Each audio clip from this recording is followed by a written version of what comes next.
Bueno, hola a todos, gracias por venir. Hoy tenemos una presentación de Jarosław Kapuściński, es un compositor intermedio, profesor asociado de la Universidad de Stanford, y va a hablar sobre su proyecto Point Line Piano y la serie de piezas y de acercamientos a la música intermedia que le llevaron a desarrollar este proyecto en realidad virtual. Él trabaja en Stanford en CARMA, que se escribe CCRMA, que es el Center for Computer Research in Music and Acoustics, que trabaja sobre, hay gente haciendo música contemporánea, ¿no? Compositores y también ingenieros, y la relación entre la música y la tecnología en este centro está muy desarrollada. Son proyectos realmente de interacción real, interdisciplinares. Y nada, pues os dejo con Jarosław y os contará un poco todo lo que tiene preparado. Thank you very much. Thank you.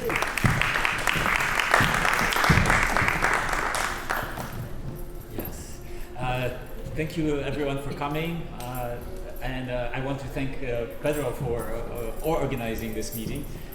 It's quite a bit of effort always to organize something that's outside of regular things, so thank you very much for having me here. And we're going to close the door. This is great.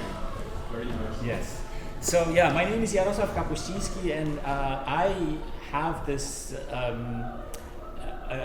slightly maybe unusual brain that although I'm a musician, I always think audiovisually. It's something that's I recognize as maybe not very unusual in these days. We're used to it, but truly, even though my background is in music, I was a pianist and composer. Whenever I was asked to write a piece of music, my inspiration would often be not the sound of it, but kind of the energy of it. So I would think, okay, like my professor would tell me, write a piece for me for oboe and clarinet, because as part of studies, you need to write a duet. What I would think about, of course, is to some extent how it can sound, but I still remember I'm actually thinking about a situation like that. I was going back from his lesson and I was on the bus, and suddenly I see these cranes on construction site, moving slowly, and I was thinking, yeah, this is the piece I want to write.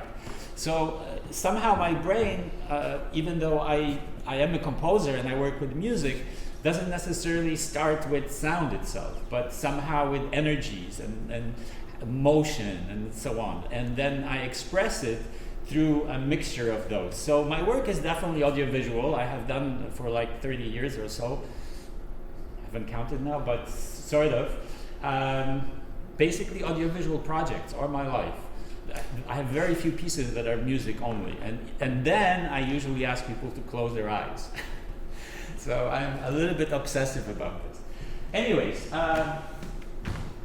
so I like to call this intermedia. You maybe have heard of that term in other contexts, but this term is defined by different people different ways. So I'm going to tell you a little, just this as a key for me, is that I think about intermedia not as expansion. So it's not that I have a music and then I add to it an image.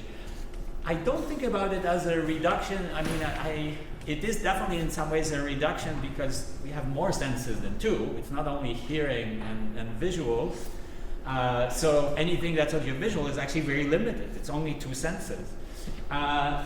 But I really think about it as somehow these kind of energies that happen between. It's like a contrapoint between image and sound.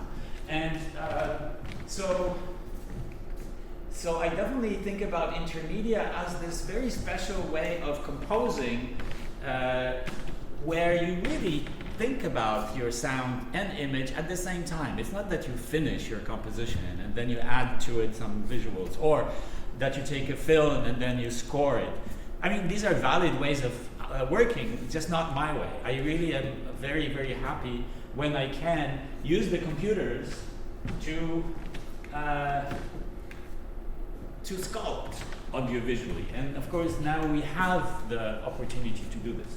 So today I am really excited to share with you this system, the kind of VR system that combines sound and image. But we agreed with Pedro that I'm going to give you a little bit of a background how I got there. because it's my first virtual reality project, so it's not that I have a history with VR, but I have a history with thinking about sound and image as a composer of intermedia. And because I'm a pianist, I was always faithful somehow that there's a lot of pieces that I have for piano and visuals. You will see me even, I perform controlling visuals. So I'm kind of an audio-visual pianist.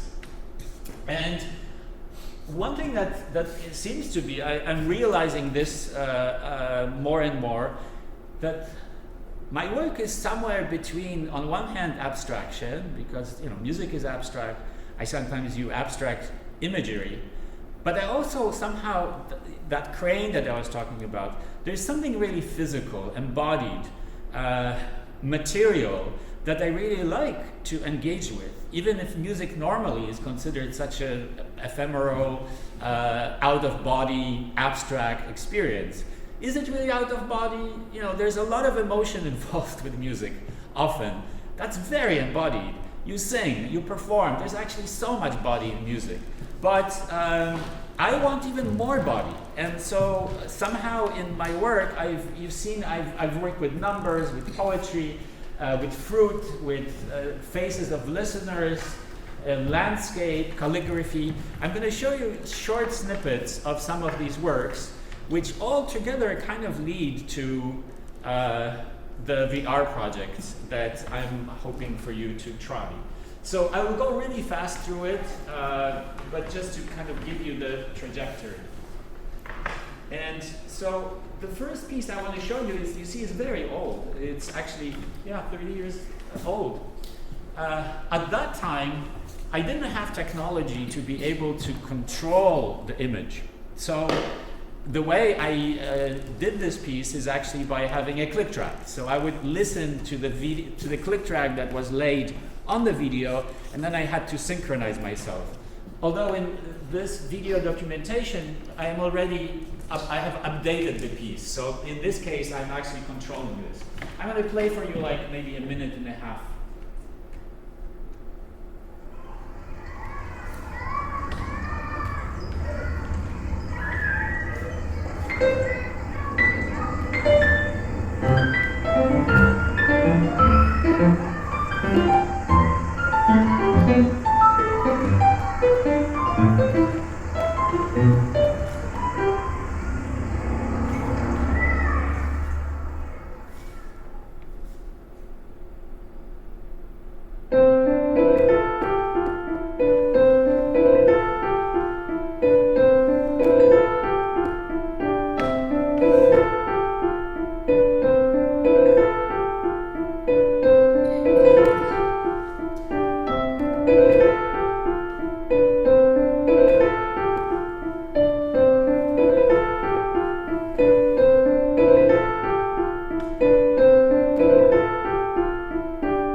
Felt very connected, not just by rhythm, but also somehow by the structure.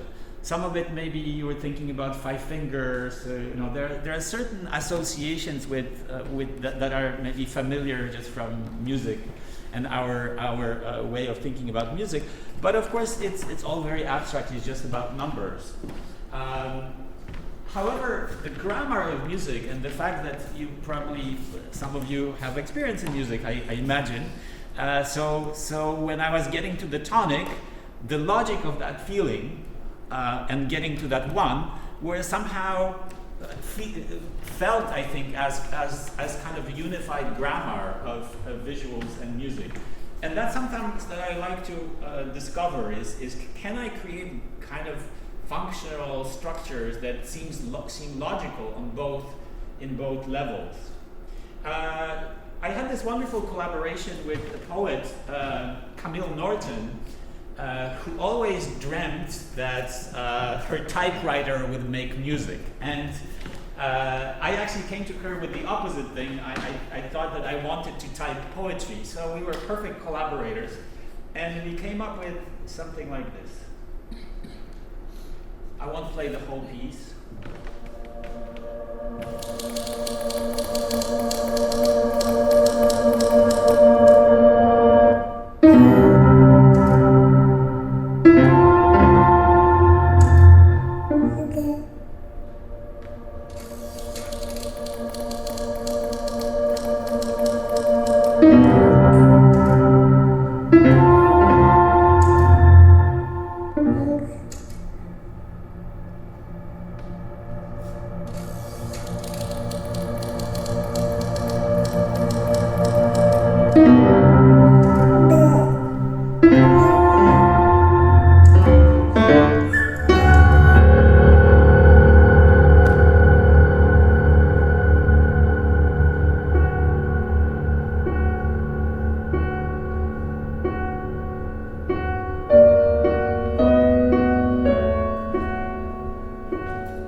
Is enabled by pianos that have sensors in them. So you maybe have heard of Yamaha Disklavier, or now Spirio. Steinway has one.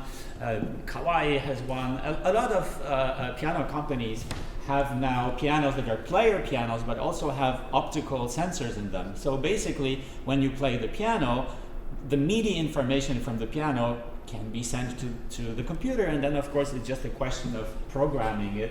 And so this is exactly what happens here. You have the keyboard input, which is, of course, for me to be able to control from the computer, starting things, moving from section to section if I need to during rehearsal. And note input, which is the one from the piano. So that these things come into an object in Max that follows it. So there is a score of the piece, note by note, everything the computer knows what it expects. The following object in Max is forgiven, so if I make a mistake but I play the next note correct, it will catch up, so it's very good that way. So it follows, and then when it recognizes the note, then depending on the program, and the cues are below, it just sends, okay, I have noticed that you have just played note 45, so in the cues, there's a special cue for note 45, and then you get the image that happens then. So there is this output of sounds, because you've heard the babies and all of that, and that is triggered by me playing. So, it would not play until, after note 32, 2 seconds later, delayed babies crying or something like that. So it's basically the sound and image is controlled by me by playing. It is pretty busy, so if I show you this is like a draft score a while ago, but anyways, all of these places in the score are triggering something. So that's why it feels that it's animated, even though a lot of the times they're not movies, they're just single frames. Another world that I got interested in, as an artist, there are things I like fruit. I like fruit. I love tasting fruit, discovering new fruits when I travel. And but I thought, can I create a grammar as well? Something that will feel like I'm sculpting audiovisually. I'm going to play just a fragment for you. There's no time. These pieces are usually about 10 minutes long. So this is a piece where I am creating some.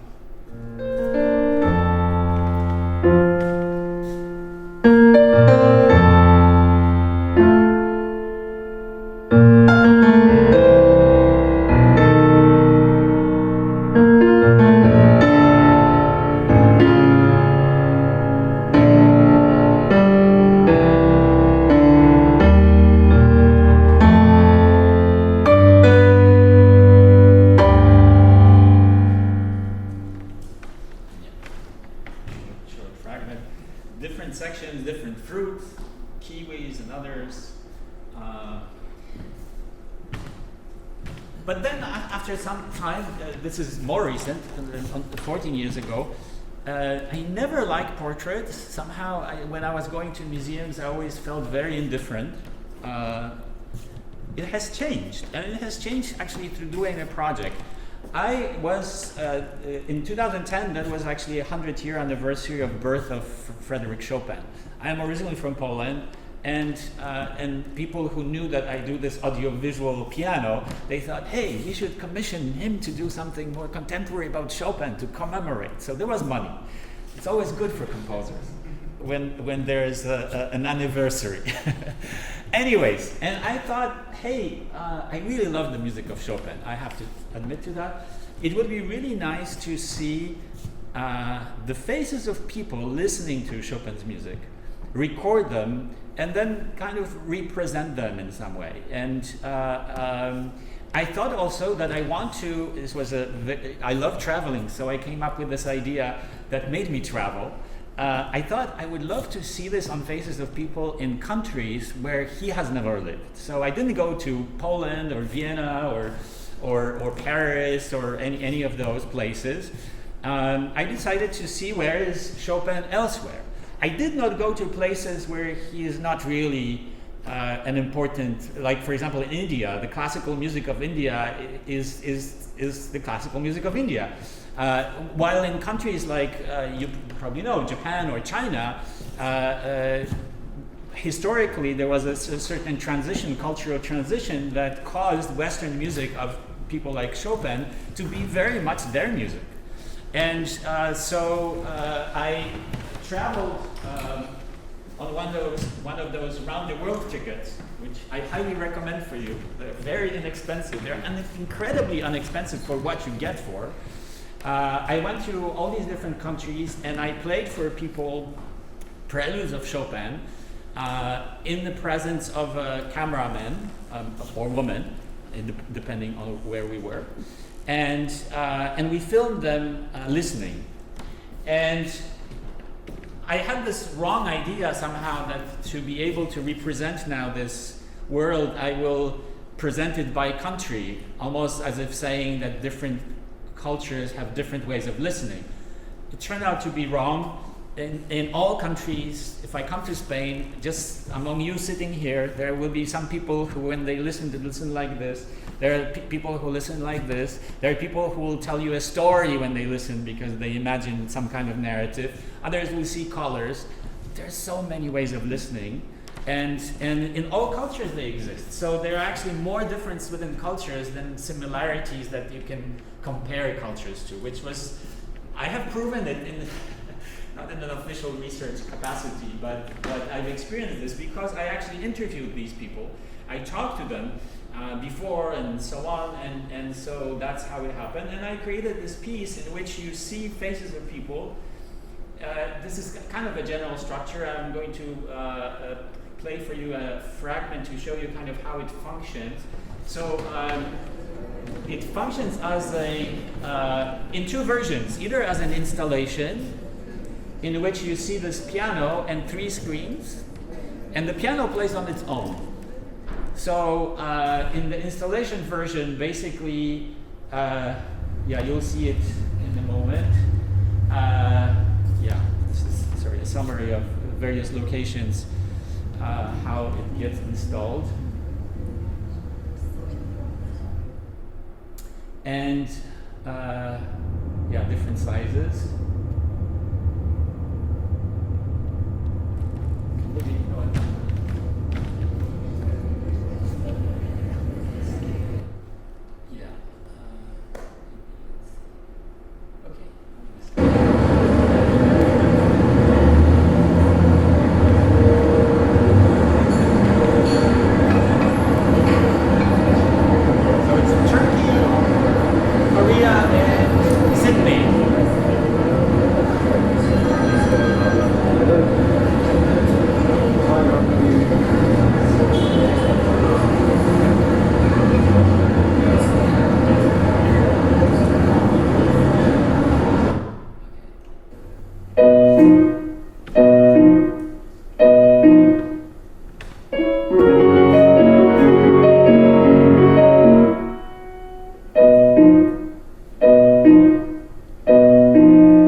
Slowed down. This is not a documentary. So my intention was not to now play for you the preludes of Chopin. If you're a pianist, then you will recognize that it absolutely resembles one of the Chopin preludes, but it's actually recomposed. Some of things are more repeated more times. They kind of looped in a weird way. They go back and forth in some ways. So I have reworked the Chopin, and I have slowed down very often the images of the people listening. And I included even people when they were not listening, but when we were talking about music. And I felt, music is actually not just the moment when you listen, but it's all those other times and why you listen and the associations you make. So it became kind of a dance of listening that's wider than just the kind of what happens at this particular note in Chopin. And I think that I'm showing it to you this because as I'm going towards the virtual reality project, I realized that I am, as much as I like the world, and in a moment you'll see some excerpt from Landscape, I'm really, this sounds strange to say this, I am interested in people. I feel, and like right now, one of the most rewarding things for me in virtual reality is that it's interactive, that people can actually do their own thing. And somehow, this is new to me. I've not done this. Through this project, it was interesting how this experience of talking to people and listening what they have to say about their experience of music, and how in fact they actively listen. Everyone has their own way. Was something that I realize now led me finally to do virtual reality, where I can let people actually do it, do actively something that's not just to a reaction to a given thing, but they can even sculpt their own musical experience somehow.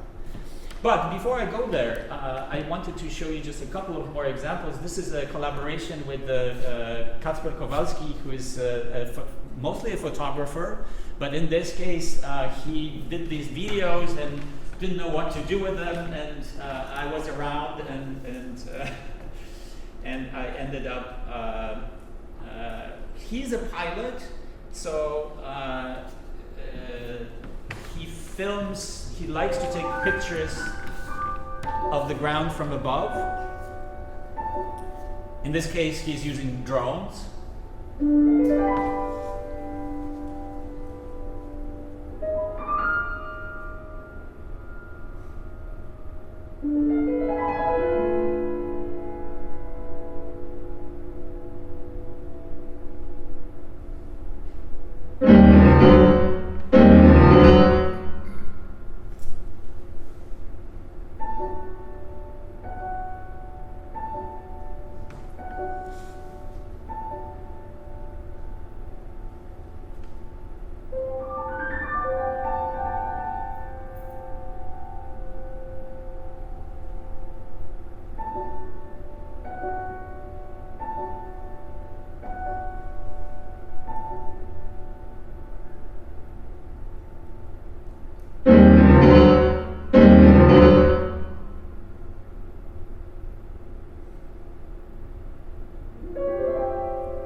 So this piece is also performed live. In this case, though, I am not controlling the image. I am controlling it.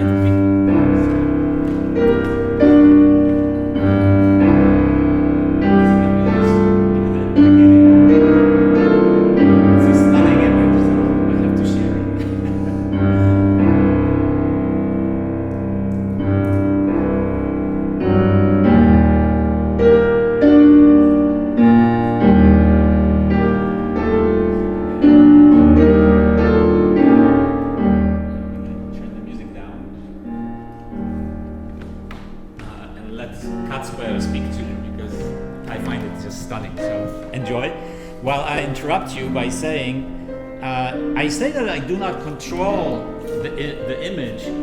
I do not edit it in this piece. But of course, when you're looking at this bridge with the water going through, I was creating a lot of contrast. I was giving you fast things, slow things, dramatic things, which each time, in some ways, I was manipulating you. I was kind of pointing you. Okay, do you see that energy there? Do you see the soft energy? Do you see the fast energy? Do you see? There's no doubt that I'm still controlling it to some extent, because if you're hearing this, you cannot but somehow emotionally react to what I'm doing, and also visually. And there's this scholar Michel Chion who talks about this strange thing about our brain, that anything that happens at the same time with sound and the image, our brain tries to understand as one. And of course, piano and landscape is not possible to think of as one, because landscape doesn't sound like a piano. But still, because it happens at the same time, somehow our brain is still trying. And that creates this kind of perceptual game, let's say. Isn't this magic? Okay, I'm going to stop. We have not time. And now a new technology, which is when I was asked for some project in China, I thought one of the things that I really love about Chinese culture is calligraphy. But what I like about calligraphy is not necessarily the effect of it at the end, like you get the calligraphic painting, let's say, but the motion itself as you do it. And the new technology that became available is an object in Max MSP called Anteskofo that IRCAM developed, and which allows for a more sophisticated following. So it's not just that the program knows, oh, this is note 33, this is note 35, and then triggers something. But it can very intelligently analyze your tempo, how you're speeding up or slowing down, and it can predict what you're going to do. So it's kind of basic artificial intelligence where you suddenly have a partner who, just like a musician in chamber music, is predicting that, you know, when you play with the cello, the cellist is not waiting for you to play the notes so that they can play afterwards. They need to be together with you. So they need to follow your tempo, expect when some things are going to happen so that they're together with you. And Anteskofo is actually that intelligent that it does this. Plus, one thing that was very advantageous for me is Anteskofo is based on a microphone in the piano next to a cello or anything. I didn't need to have the sensors in the piano anymore, because all I needed was to put a microphone, and the speed of calculation right now for computing to be able to recognize that this is a B or an A is so fast that to a human perception, it's immediate. So it means basically that between that kind of fast recognition of what's being played and the prediction and the intelligence of the system of Anteskofo, I was able to do something which otherwise would not be possible. And you'll see a fragment in a moment where the pianist is controlling gradually the flow of a video. So if she slow down or speed up, the video very gradually, not in some kind of sudden way, but very gradually will try to follow her so that at the end they will be together. But so this is a very kind of elastic way of dealing with time that software allowed, which of course was really what I needed for this kind of project. Hold on. Okay, maybe I might go to. Okay, let's go to this movement.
When you're a performer in this situation, the interesting challenge is an opportunity, let's call it, but the challenge in terms of technology is that you should be practicing having an audiovisual system. You cannot just learn the music, because the whole joy is, okay, so how does it change audiovisually if I speed up? As you heard in this music, there's a lot of slow down, speed up, ritardandos, accelerandos, and so on. And Jenny Kuchai, who you've seen already second time here, she's actually one of those musicians who is extremely spontaneous, and she can dramatically slow down where she'd never done that before, and so on. So it's really good that this system can deal with that. But of course the whole thing is that even that ending, that kind of final touch of the brush, as you can imagine, if it's faster or slower together with the music, there are many ways of doing it. And so ideally you would need to practice it while you play it and you watch it, and then you have a sense of what is this kind of audiovisually sculptured gesture. And that was a line. And finally,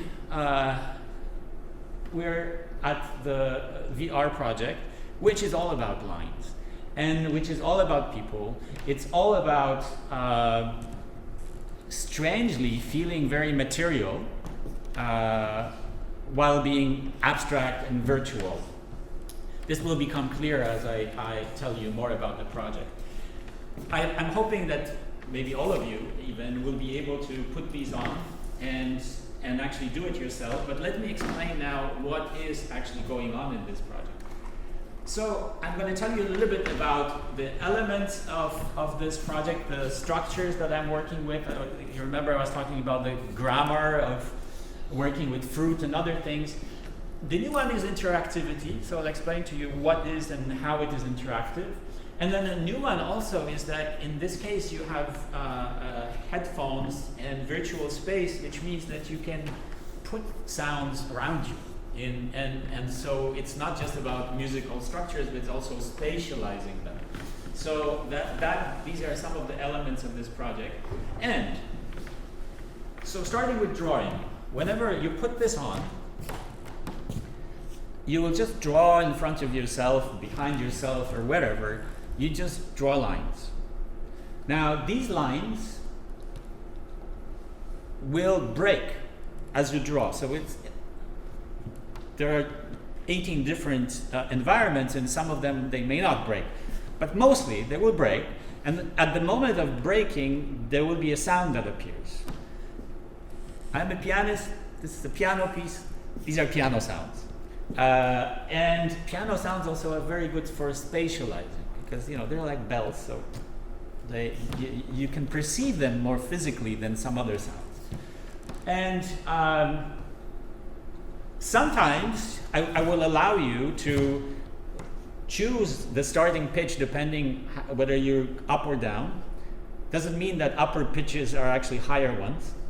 Sometimes the upper pitches are below you, and the higher pitches and lower pitches are, or bass pitches are above you. But some of them I could not control myself as a composer, and you will be just placing the notes that I have pre-composed for you. It's still you decide when you trigger them, when you position them. You can decide where to put them, but they're actually based on a sequence that I have composed. The fun part in terms of for you to experience this is that what you draw then plays back. It doesn't play back exactly the same way because we added a little bit of randomness to it so that it feels more organic than just mechanically being repeated. But what's really fun is that after you draw, you can look back. You've drawn something, these notes play again, but there is a visual elaboration. There's a world created kind of growing out of what you have drawn. And that world, for those of you who know something about visual programming, is using physics-based animation. So it really behaves as like a physical world. So it floats in the air. It feels sometimes that it has gravity. Sometimes when you interact with it, you feel like you're putting your hand in the water because particles react to you in certain ways. So even though the visuals are completely abstract, they behave in a way that seem to be, you're familiar with it because it uses these kind of physics-based animation. There are two ways of interacting with it. So you draw, but after you have drawn, also at some point, instead of having your drawing point, it turns into like a lens through which you can look at things. And we had a lot of fun developing something where the world within the lens is not the same one that you see normally. So if you put it in the lens, then suddenly you'll hear maybe different sounds. The world looks different. It's almost as if it was like an X-ray. It shows you a different dimension of the same things that you have drawn. So this allowed us to have, not in all sections, but in some sections, completely two different worlds. Sometimes the lens also becomes like a magnet, so it begins to pull things in. So there's an additional way of interacting with it.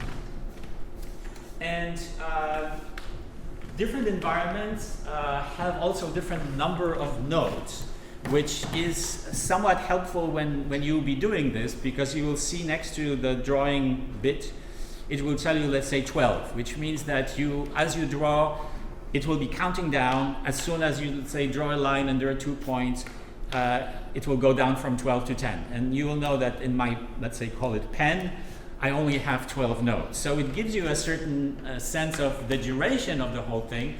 And then after it finishes to 0, then it's really time for you to look at it, because very often there is a transition happening there. It's almost like, oh, you finished drawing, so now the world takes over and does something that it has not done before.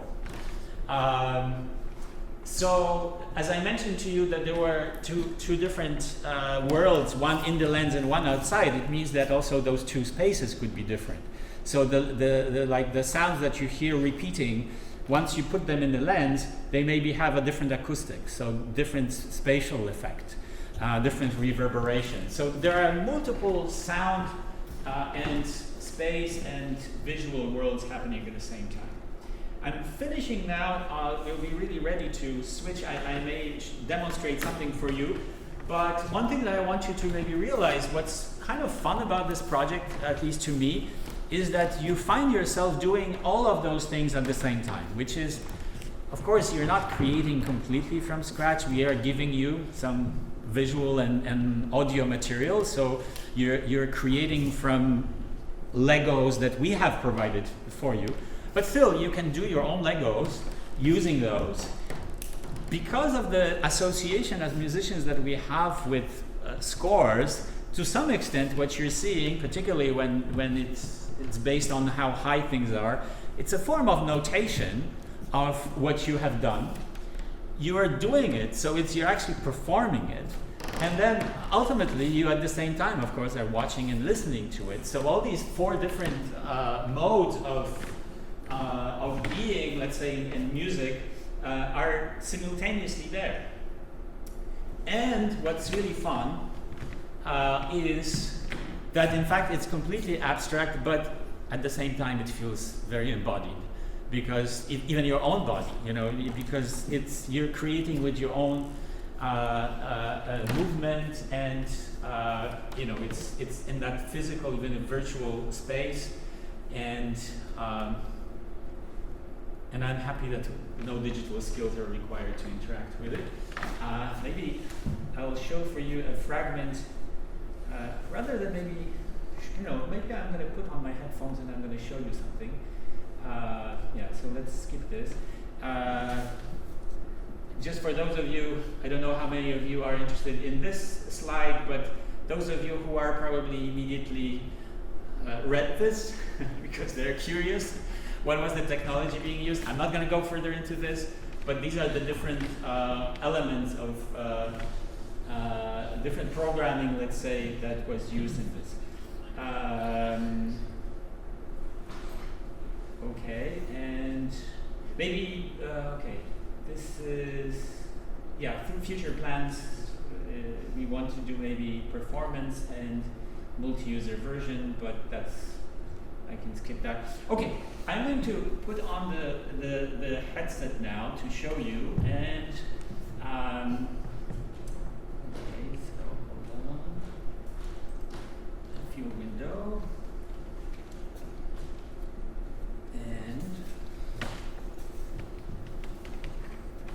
and after that we will be able to use it, although I probably should leave some time for questions. Maybe there have been some questions. I did not even propose that. But let's just do this, and then maybe even that will generate questions. So let's do this. Sorry, I need to be actually in this space, between these space stations. Okay.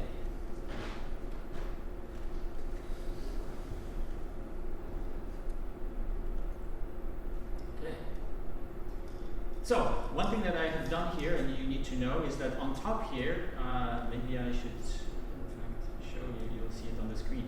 You see on the controller here, there is a top button for instructions, which if you want to see these, you can always press on that. The big button on top is if you want to bring the menu back. And then there is this trigger here underneath that you use to draw and so on. This I'll explain, so I'm going to skip. I'm going to go to menu right now. I'm going to do something extremely simple. So introduction is the simplest one. Introduction, to be able to trigger anything, if you see a menu like this, there are these boxes. See that there are boxes with names. And to be able to start any of these, you just need to put a hand in one of them inside so that the others disappear. And then you click, and it starts. It loads. And then here you see on the screen, I hope you see, I have a little square in number 2, which means basically I have just 2 points. It's an introduction, so it's a very limited thing. So I'm going to just...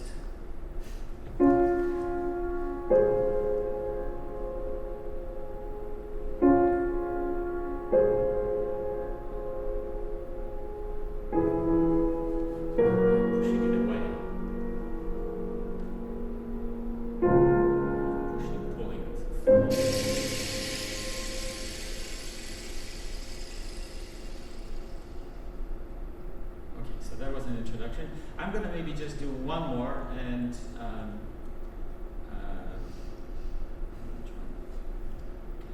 fishes. And as you see, until I draw, I have 24. Nothing happened, with exceptions.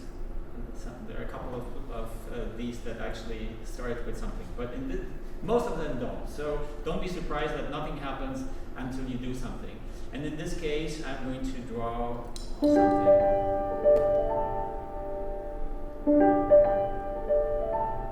And take your time always. You don't need to draw all the time, because you can just watch what's going on after you have drawn something. In this case, it's a sequence, so it's always it's going away from me. I cannot hear that.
Thank you very much. This is the weird thing that you're clapping as if I was performing, and this is exactly the weird thing that happened in the premiere. Is that we premiered it as an installation, but the director of the museum in Germany where we were said, but you know, you should do it in concert, you should present the way I did it right now, although they had a 3D system, so people were wearing glasses and could see this in 3D. But I really didn't plan it to be an instrument for performance. It actually became a kind of audiovisual performance instrument, although believe me, once you put it on, it feels very different. It's really so much more fun when you're actually doing it. But in reality, it is an audiovisual instrument, so I'm thinking that, well, maybe I should just develop it further so that it becomes a better one.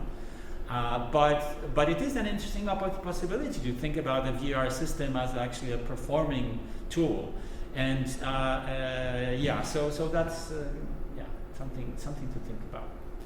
Any questions? Sorry, I was on the roll and never gave you an opportunity to ask a question.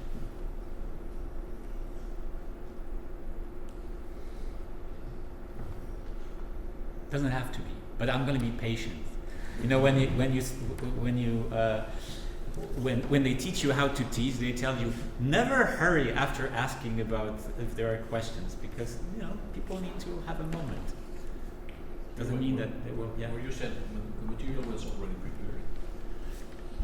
Yeah. Instead in the introduction where there's 2 notes, we draw that. So where did these 2 notes come from?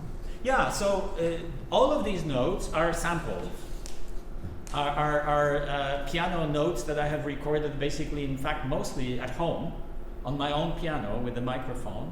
And so in this case, it's a sequence. So it's a sequence of not just even single notes, because you heard that it's padam, padam. So each time the sample is in fact 2 notes. It's like a perfect fourth, padam, padam. And then, in fact, there are pairs, because I decide that it's padam, padam. So, but still, it means that you can, as you draw, they will happen separately. So unlike a piano melody, which would be like one recording, if it was just a single recording of the whole melody, then of course that would move with you. But here, because of the fact that all of these are separate samples, it means that the first note that you draw on there, it will stay there or will start moving from there, but it's spatially placed. Even it creates a melody, but it's a melody that goes out in space. But it's absolutely made of pre-composed elements, yeah. How are the specific gestures that you do in each of the universes of the game related to how the notes are organized? Is something connected to the positioning of the line, or is more how fast you draw the lines? Is there a relationship between gesture and specific configurations of notes? I would say that it's more the shape of what you draw, because you will see, and if you get to do even one of these more than once, then you'll see that even fishes. I mean, I can show you right away the difference if I do fishes in a different way. Okay, I need to be actually here. Yeah, if you press on the top button, it will get closer to you. So if I do fishes again, and let's say I'm going to do just a small little thing. Musically, it won't change, but of course, it's a different world. I can do these, and I can do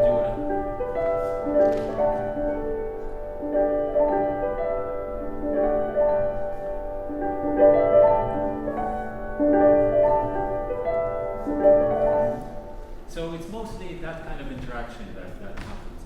I'm trying to think if we do something else, because as I say, all of the environments have some different interactions. We limit, so sometimes the environments, even though you hold the trigger, so you press the trigger, you hold and you're drawing, we interrupt it after just one short line. And we force you to do shorter lines. And it has to do sometimes with that kind of choice of material. So I can actually show you this one. Trees. So trees, even though it says that you have 8 points, I can only draw one at a time. You see, I'm holding the trigger and it stops drawing. And we kind of trees.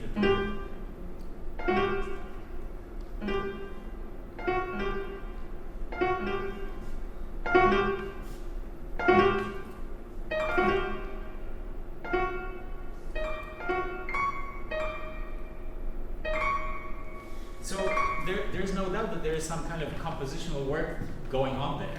There are these decisions that I have made that for certain environments it needs to fall into smaller pieces. In some environments, like particularly, I highly recommend for you if you want to choose one. There's just this physical feeling of that is just so unexpected. Okay, I'm going to start here again. It's satellites. In this case, you just the first note is triggered, and afterwards you have no control of it. But you get to draw. You kind of pull this line, and you would be surprised. It feels as if it was heavy or something. And it's a complete illusion. It just has to do how it behaves in relationship to your hand motion. Because it's kind of slow, but it's also smooth.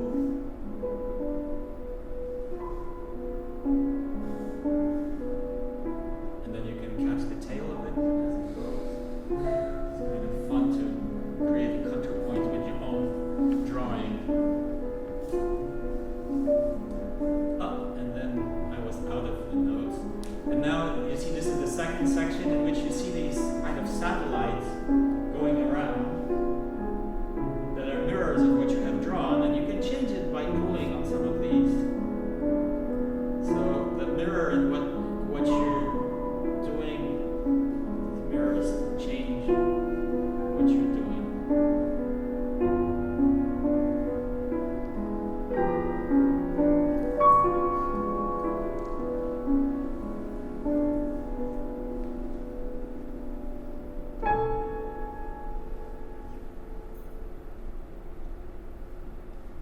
But the music will stay always the same. Sorry. I could not control myself. I'm a composer, and sometimes I just have to control. Yes? You say that for you it's not a performing tool. So do you conceive it as a way of experiencing your compositions, or some other thing, or an experiment, or what? Yeah. No, I think you're right. It is a performing tool.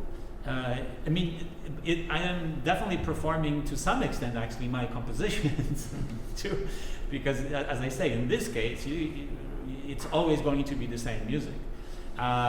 Sometimes my friends in the collaborative team suggested, so even this one has the same music. If you go with the dials, it's actually the same process, but the elaboration is different.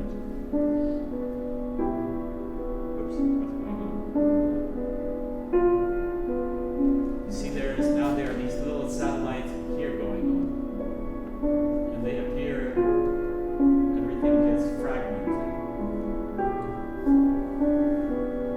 But you recognize the music is actually the same. So when you look at the menu, we thought about the menu a little bit like the Mendeleev table for chemistry.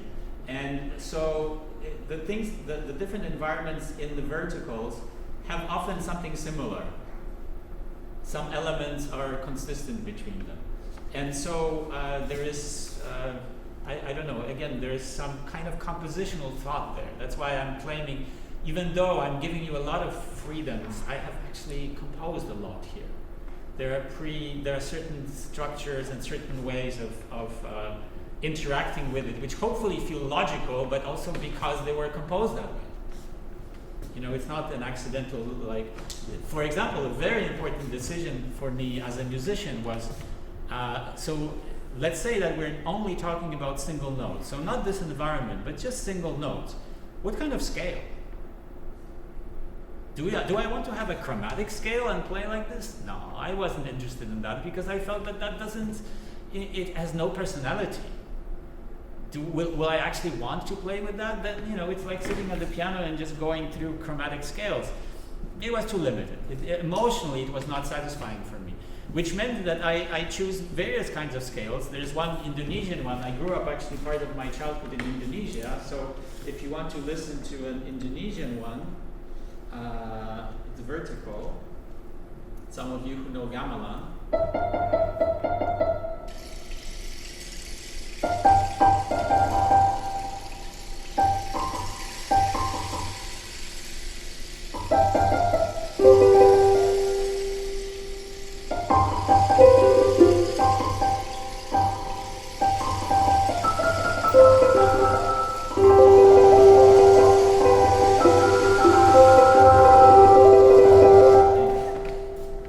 Again, it's a composer's decision. decision somehow.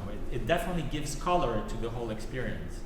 But this is why I find that in my own work, I am really a omnivore when it comes to different cultural musical artifacts. I'm not a modernist. I'm not trying to invent my own new sound or anything. I'm actually using different cultural powers, chords, all of that other people created just to get some vivid emotions or whatever. So yeah, I'm total postmodern kind of person, I think. Any other questions? Yeah. Yeah. Thank you. Kind of curious where some of these ideas started and how the collaboration with the creators of the visuals more like feedback or gave feedback to your compositions and what that back and forth was like. Yeah. Okay, so I have to say that I was in a very privileged situation with these particular collaborators in multiple ways. First of all, we've actually worked before on several projects. So just the idea of communicating and knowing who has some sensitivities there and who believes that they know best in that area. You know, when you collaborate with people, you kind of need to just find it. So on the human level, we were very much in tune already, and we were good friends. We are nicely balanced because the three guys, so I am a composer with clear history of interest in visuals and strong preferences in various ways, aesthetic preferences. Paul Kaiser is a filmmaker, mostly coming from visuals, but very fond of abstraction, has worked with dance, has worked with various things. And then there is Mark Downey, who is the programmer of Field, which is the most important programming environment of this, which is a live coding environment. And he has invented this software, and so he's the most virtuosic in using it, which basically meant that we could create these things almost in real time. Of course, it was a gradual build-up because you needed to develop some of these, let's say, elements to be able then to manipulate them. But the fine-tuning of things, like how many points or how many, or whether it creates vertical structures of horizontal structures, do I want it to be able to interact with my hand as if it was a wind, or he could program it like in 3 minutes. It was absolutely amazing. We think like, you know what? It's moving too slow. But that's not even a minute, because he has such knowledge of all these algorithms and programming. What was a little bit unusual about this development is that we started this during COVID, where I was at Stanford, Mark was in Chicago, and Paul was in New York. So we had the computers at our home, and we were just connected through internet.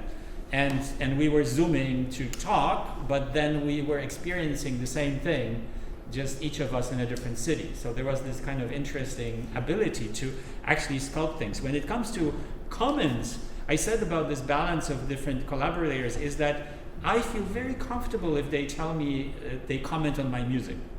But the thing is that we all realized that this is really sculpting audiovisually. So it meant that as soon as I have put some sounds to whatever environment, let's say, we had, they also felt like, hey, this should be moving faster, or the visuals should be more spacious, or they would say, oh, we could actually do this as a mirror. Then I think, oh, then maybe musically I can do that.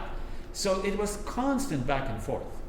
So it was definitely, even though it's, when I claimed at the beginning of this presentation that it's about being able to work with sound and image simultaneously, it doesn't mean that, you need to talk about one after the other.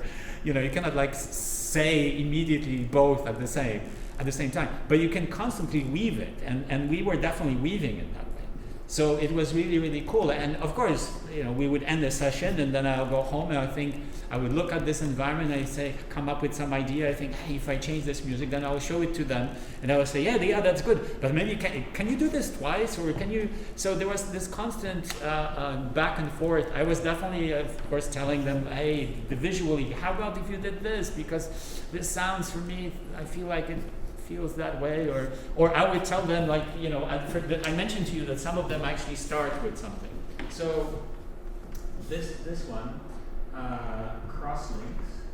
actually starts with a line, which kind of is endless. You see, it goes all the way, and you know, to you it's just a vertical line, so not very interesting. But when you're actually wearing this, it's really weird. It's this world that's unending, and there is some bass note, almost like a double bass, plucking on something. And but you know, that idea, even visually, kind of came from me from that double bass kind of feeling. I felt like, hey, can we have this line that kind of is being plucked and shakes or something? So it was, I guess, from my musical experience, that's musical audiovisual experience of thinking about the long string of a double bass.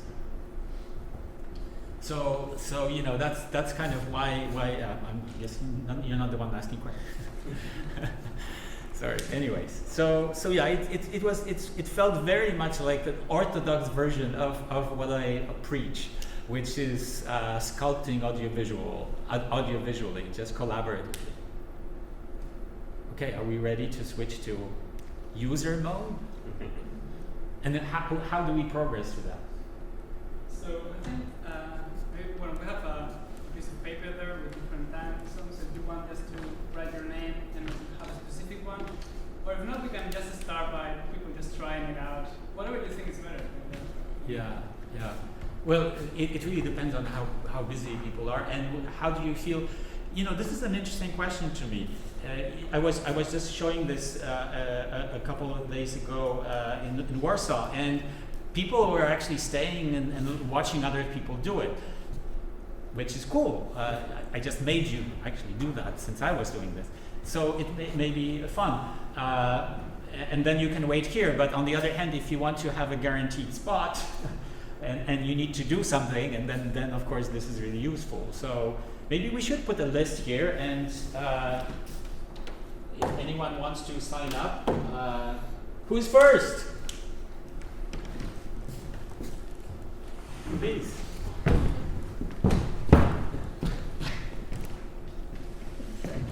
So you need to be between these base sessions. Maybe something like you know, because we have listeners, you won't be listening to these type of rooms. Oh no, you can put that. It's just like a different question. So there's the only thing that you want to kind of slide it. Slide it, okay. Let's press it down and then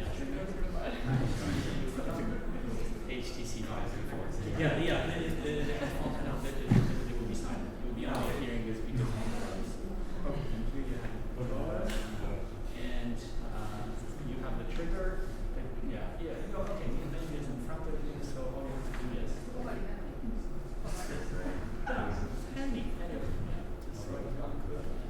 start drawing.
it's kind of amazing, like, whoa, this is big.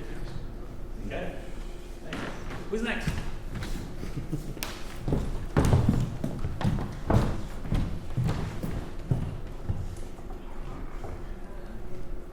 That's probably a good idea. Let's adjust this. Press this a little bit closer to you. This is the trigger, yes.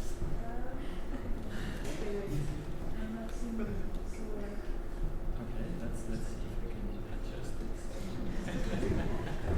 Better? Okay. No, sorry, yeah, you can press on the top button, but press on the menu so that it brings the menu. No. You need to put your hand inside until everything disappears, it lights up. And now just, yeah. Oh, yeah. And make sure not to press on this one. Sorry, but put away this finger. Sorry. Yeah. Because otherwise you'll be bringing the menu all the time. This one that I. Yeah.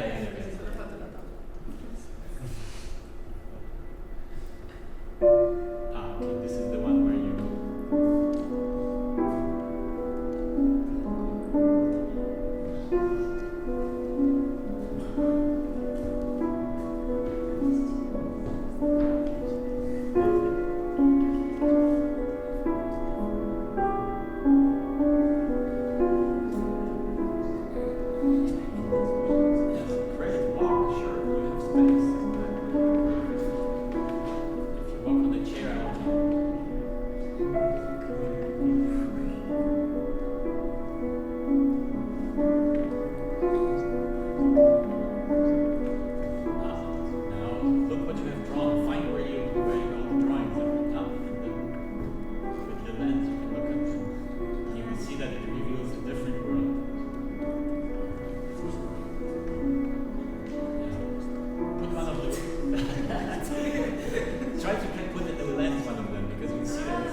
You need to put your hand in.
That's a very interesting question there.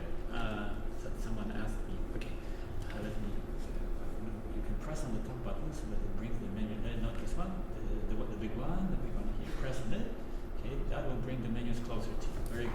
And now you can just put your hand inside one of these. Yes. Yeah. Tighten this, hopefully. Better? Very good. And so now, avoid this one. Don't use this one anymore. Just the trigger underneath. select one, put your hand inside, and then select it by putting your hand inside and clicking. Spheres is fun. Yeah. Okay. Stations. Yeah. Great. Okay.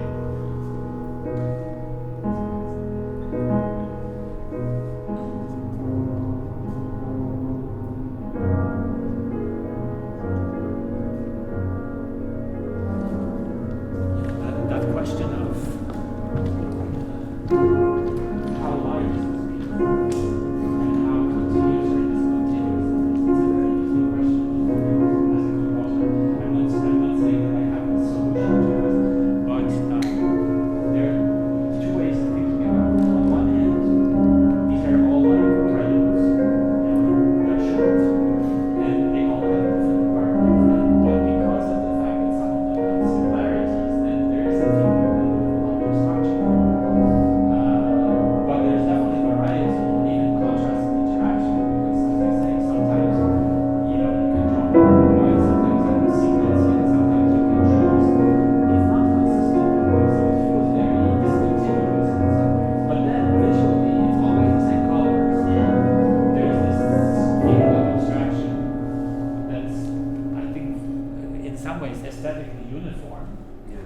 So, yeah, I think it's still, but it is interesting whether how to think about continuity and discontinuity in these. Yeah. It feels like you're looking at a big world, but through little buttons or something like that. Yeah. Yeah. Because they are cohesive.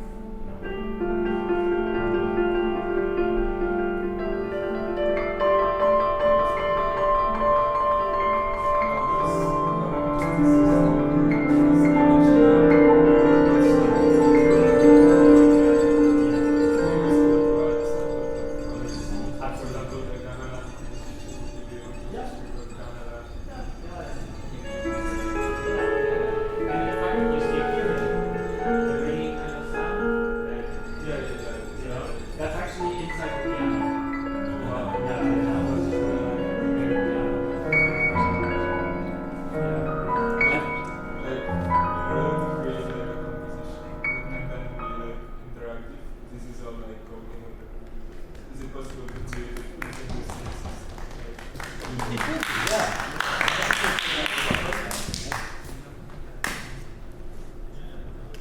Okay.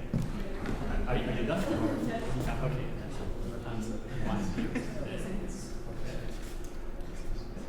Cool. Good job. Yes. Okay, who's next?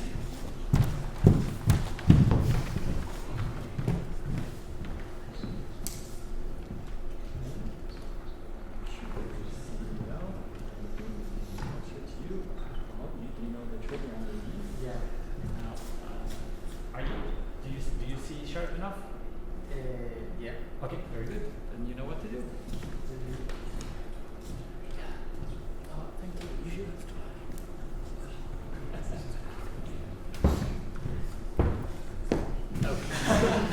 Yeah, what we'll try because I think probably touch the top button and that brings back the other. Choose but you need to put your hand inside. Yeah. Go, move forward. But you know what, I'm going to move you actually a little bit back here because I think probably press on the top button now and bring them in closer to you. Okay? And now you can put your hand in one of the boxes. You want to reach out into one of them. Okay. And now you can draw.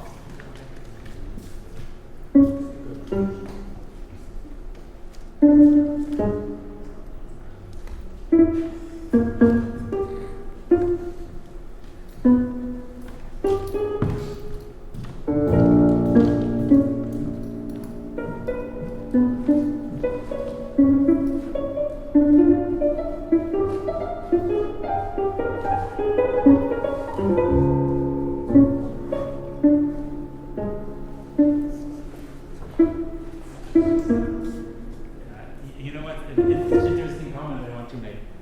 Did you notice when he decided to draw another line?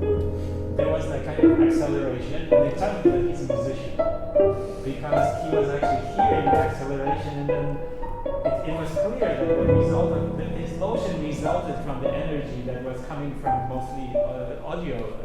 And I have to tell you that it's very interesting with different users if they are visual or musical. Because visual people very often just keep drawing. They almost do not listen, you know, they just want to build their world. And sometimes musical is being interesting, it's just being crowded. But musicians very often, they would not only decide what to draw, but when to draw it. Because they would kind of listen to, oh, I'm hearing this, I want to wait, now I'm going to draw something more. So it's really a kind of an interesting instrument. Hey, what happened? Oh, okay.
Did you do two or? Yeah, I did two. Oh, okay, then in fairness, anyone else? I mean, you can stay if you want to wait longer or something.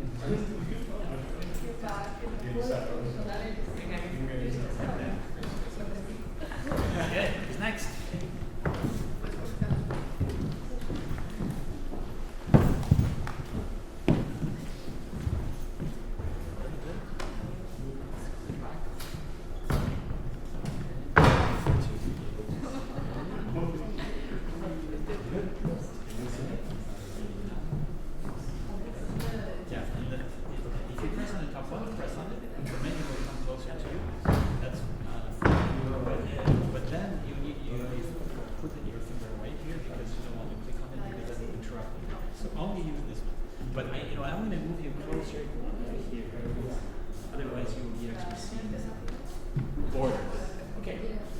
I see like a bit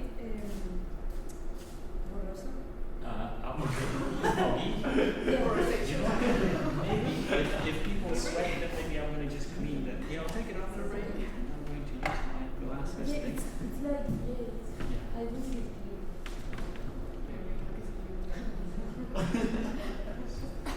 Yeah, maybe we'll try. Yeah, from time to time we need to do this. And then just also adjust it so that it's close enough, because sometimes it's just a question of adjusting yourself. And I can eventually screw it closer. I just need to, but for it to be able to see, you need to press again on the menu. Yeah. Now it's better? Very good. Okay. And now, yeah, put your hand inside.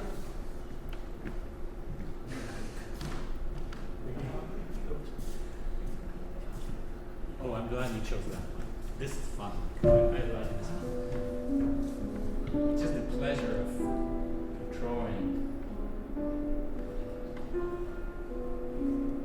and being in this 3D drawing is just so special.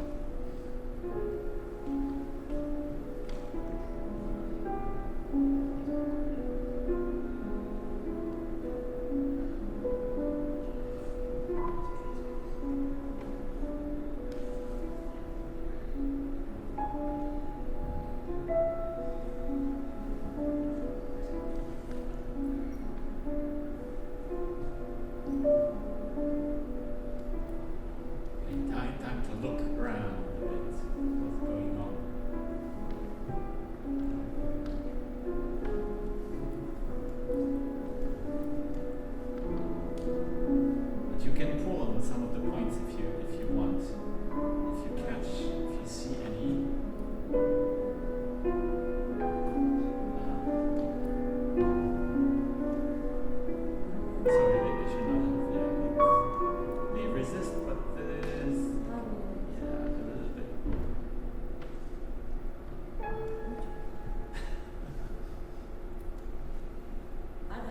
this one, so cool. Yeah, I mean, all of them. I'm sure that those of you who have done this, it's so different when you're actually in it, don't you think?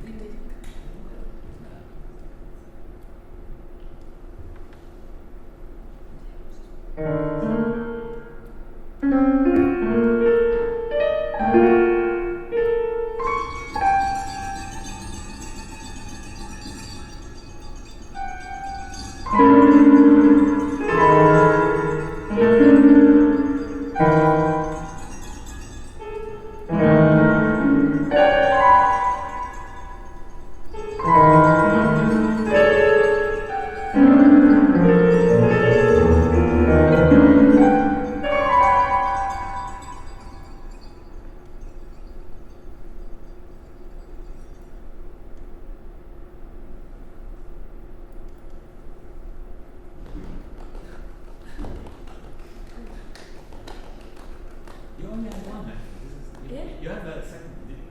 I've done two, You've done two? Okay. but so cool, so cool. Oh yeah, you're right. You did the satellite. Okay, who's next? Who has not done yet? Okay, come.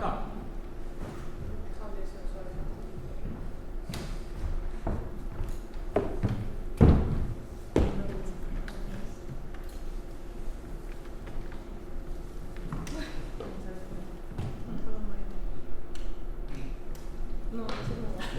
Investigo. Antes le dije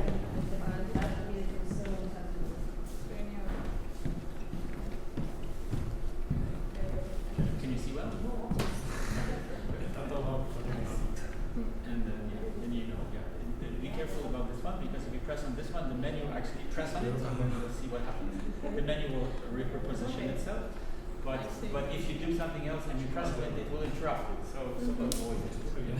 Have we tried all of them already? No. We haven't tried lattice, for example. We haven't tried fish. I mean, I have shown you fishes. Spear, which is on the bottom. I don't think anyone tried it. That was the last one. Sorry? That was the last one. Oh, that was the last one? Okay. Paying attention. But you have to draw to start. Yeah, I know. I'm thinking. Yeah, you're thinking.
Sure. Spheres are beautiful. I don't think anyone has done spheres yet. Second from on the right from the top, you see maps. Yeah. No. Thank you.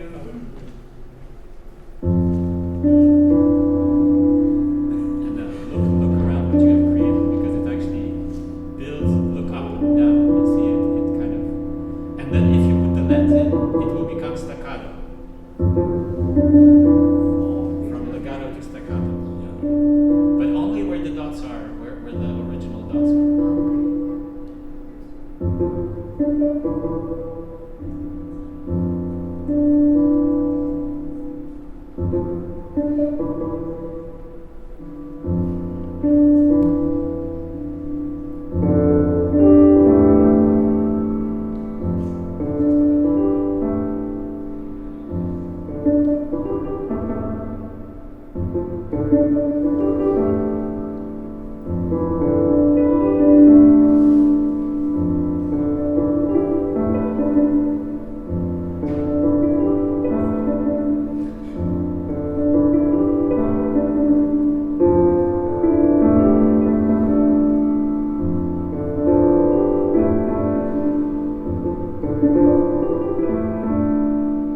You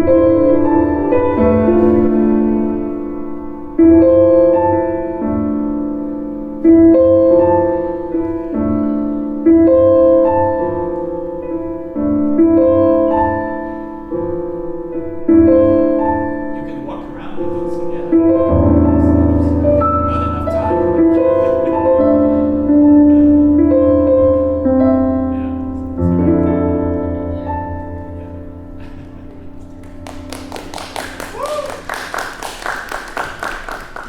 That was my favorite. Yeah, it is fun.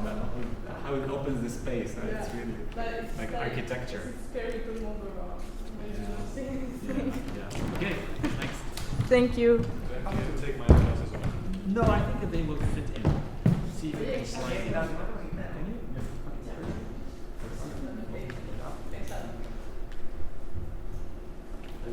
Move a few steps to the forward. Just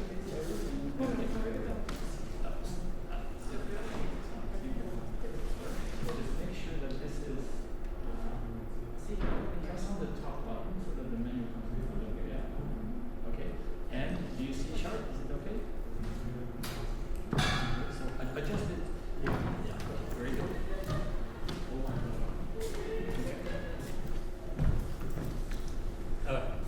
Be careful not to press the top button, just the trigger, but you have to have your hand inside so that everything disappears. Yeah, okay. Very good.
This one is unpredictable.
Yeah, press on the top button if you want to start.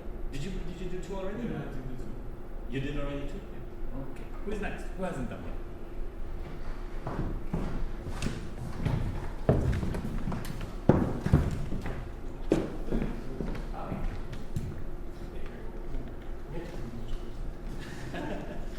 Okay, the same thing with glasses. So we slide it.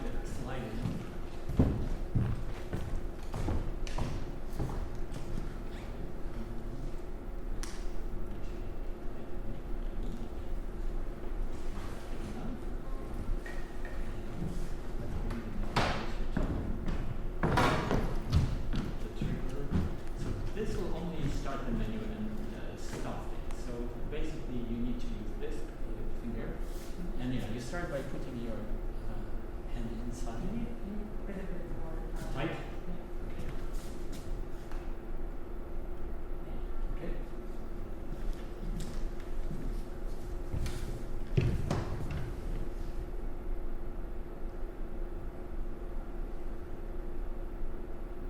You need to wait till everything disappears. Now click, yeah. Oops.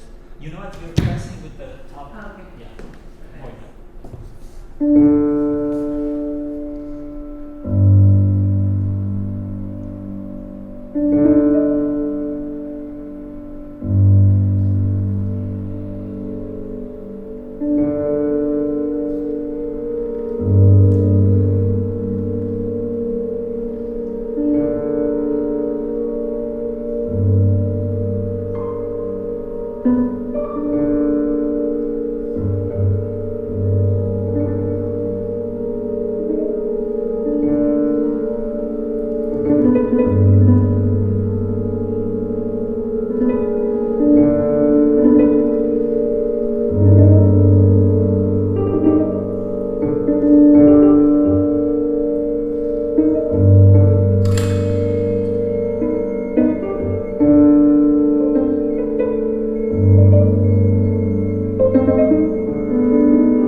You won't be able to see?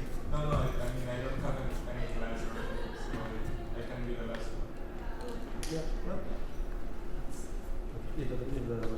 Hold on. Let me get you one actually here closer to this place here. Yeah. Bye. Bye. Yeah. So that the menu goes in front of you. Can you see that?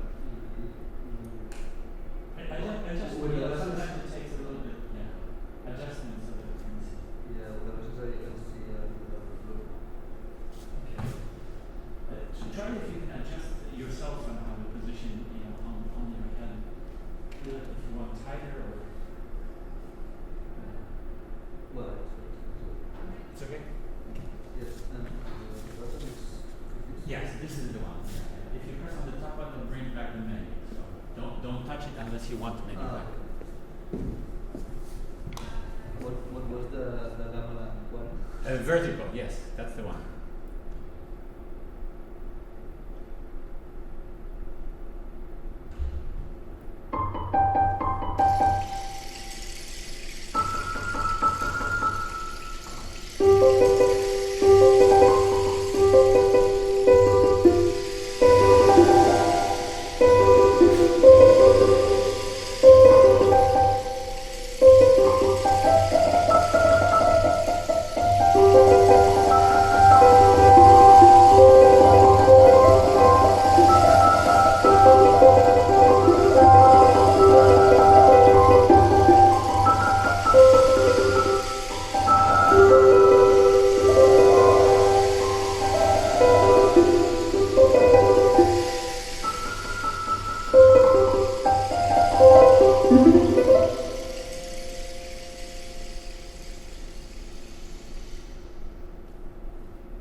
you can potentially pull on things.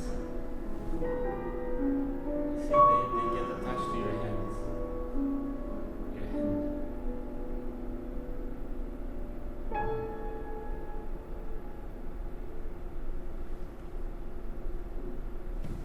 Okay. Something classes. Okay.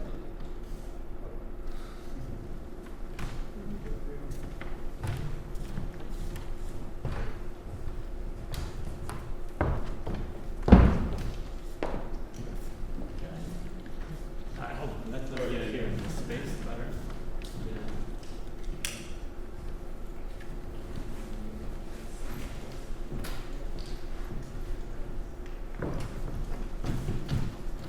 Thanks. To correct you, this one to get menu in front of you. Okay, and then you can you press on the one for the instruction. Press on the menu, which is this one. Okay. Yeah, this one with the menu, and then stop touching that one. Put your hand ideally somewhere else. And then just use the trigger, which is underneath. Yeah, this one. So that's the one that you will be using if you want to choose something and to draw. Okay.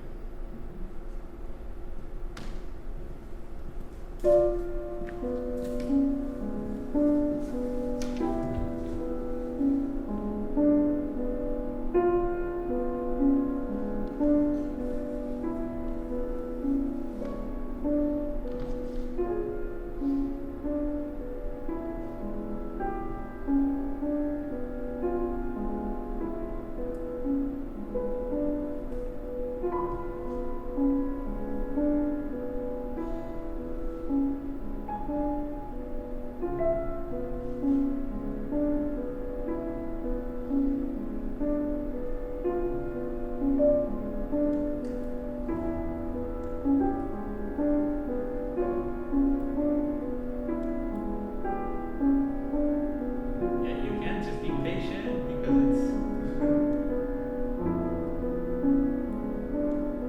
it resists you.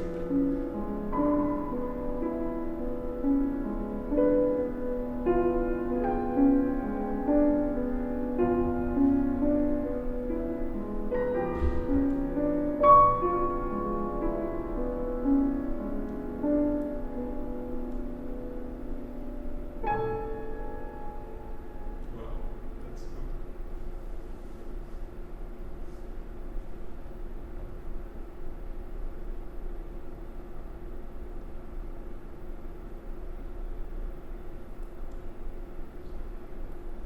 Don't press on the top button.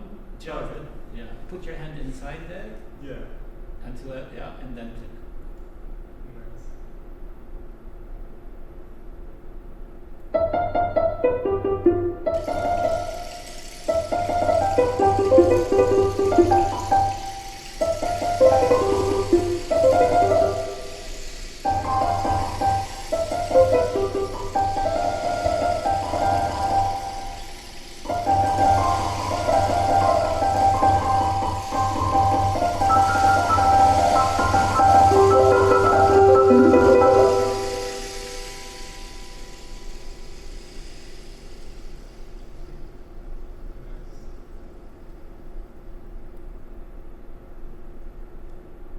Okay.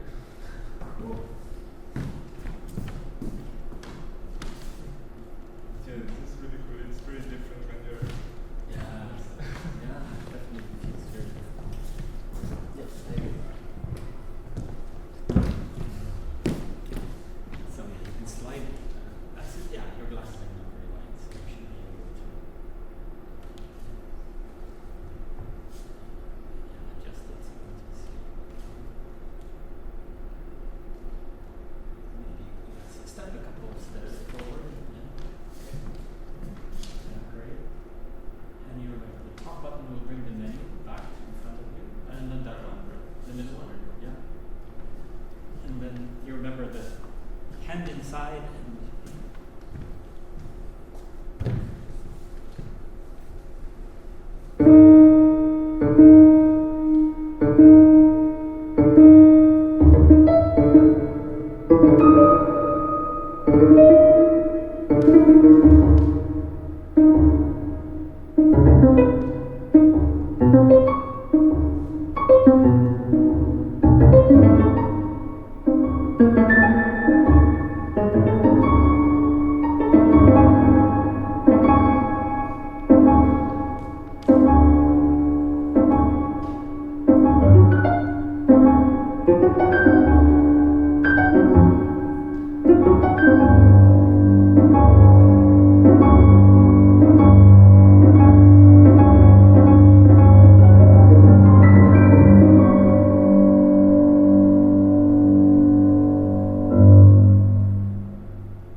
Okay.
Thanks.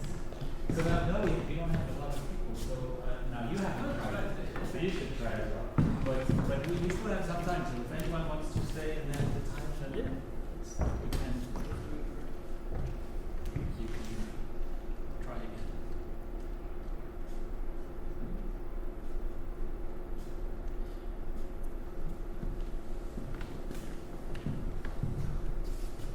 Good timing. I like when you the last one. You were taking your own time. Sometimes you need to be patient because sometimes we actually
procedural.